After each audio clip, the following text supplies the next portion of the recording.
Guys, kinsay maka-explain og tarong aning saging nga gitipan og duct tape diri sa white canvas is worth $6.2 million. My goodness. And bay, makonsider ba tawag og art? $6.2 million.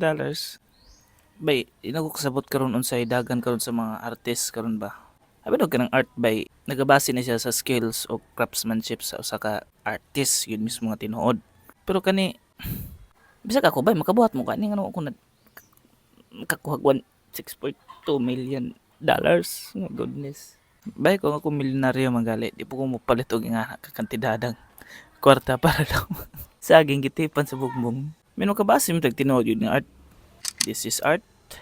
This is art. This is art oh. Tanawa. Look at the details ani bay. Hyper realistic kayo. Kani mi tinuod nga art. Napigid kani oh. Duha ra ka color gigamit bay. How much is this worth dayon? 43.8 million. My goodness. Duha ra ka color. Milyonaryo na ka.